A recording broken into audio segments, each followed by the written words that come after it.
Good morning to all of you. Welcome to Legal Matters by Sai Babu Sankara. In this video, we are going to discuss another theory, legal theory called as Volk-Geist theory. So, friends, in the historical school, I told you regarding this Volk-Geist theory. What is this Volk-Geist theory? It looks like a Russian word. Volk means people. Geist means common will. So, spirit of the people, common will of the people, or willingness of the people. So, the law should be dependent on the will of the people. This is what historical school says, and the famous jurisprudence Savigny propounded this school, and actually it's a German phrase. Volksgeist, Norma, don't be under the impression that is Russian. The word is German phrase. Volksgeist means actually, this was propounded in the year 1744, just before Jeremy Bentham, really. But of course, since that has come in the first place, I told you that class. So this is in the second class, this is historical school. Therefore, I am telling you in this particular class. So, Volksgeist, it is a concept of law propounded by Savigny, right? Volk means people. Geist means their common will. In a simple sense, Volksgeist is the general and common perception of the people or the spirit of the people. So I am explaining, that's all. Same words I am telling in a different way because basing on the notes. Right. So the main idea behind the Volksgeist theory is law is the expression of the will of the people. It does not deliberately come, it does not come from the deliberate legislation, but please remember, it develops at the consciousness of the nation. So, Savigny believed that evolution can be made by taking into account of the past considerations. If not, it creates more confusion. That's why you have to go to the history. You have to know what happened, how the law can be developed basing on history, basing on the willingness of the people. Suppose if you press the legislation will be coming from outside, from the upper side by the legislature, and if it is not willing by the common people, what happened? So very recently, I think 2 years back, agricultural acts or farm laws, 3 laws have come. They have been actually taken the shaping for act.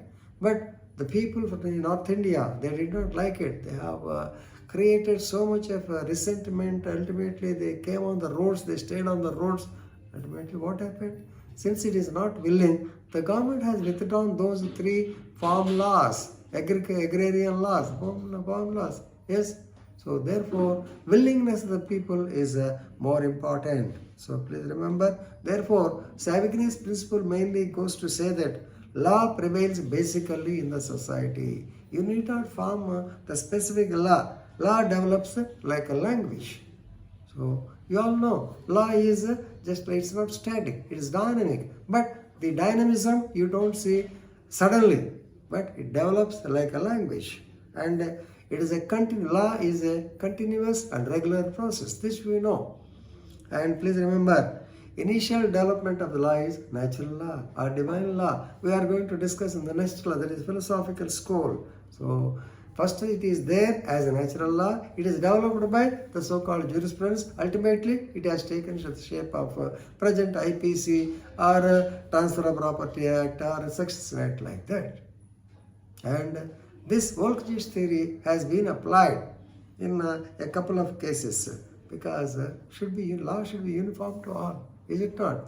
It should be according to the will of the common people.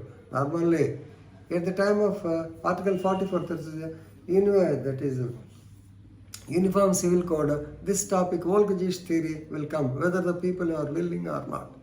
Anyway, let us discuss a couple of case laws. One is Sarla Mudgal. It's a very famous case in Constitution. You might have come to know this case. Sarla Mudgal versus Union of India, 1995.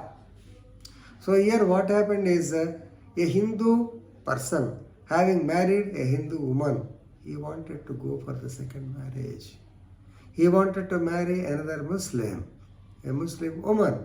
She did not agree. She said, you convert into Islam first, then we will decide. Yes, this man, Hindu, he converted into Islam or changed his name some like Nur Muhammad or something like that, he married that woman.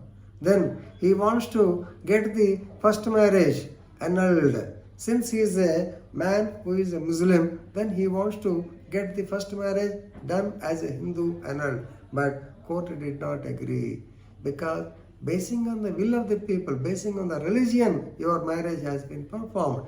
This marriage has been performed according to Hindu marriage.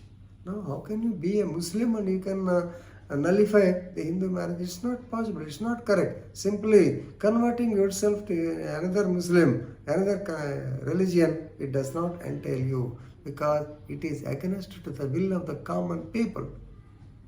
So this is a case law. Second is John Walattam and another versus Union of India 2003. Of course, here this Walattam requested for Uniform Civil Code as per Article 44 of the Constitution of India. He says in other countries it is like this, but of course in India it may be possible or may not be possible. But anyway, Uniform Civil Code, because ours is secular state, we don't bother as to A, B, C, to which religion they belong. They can continue their religions.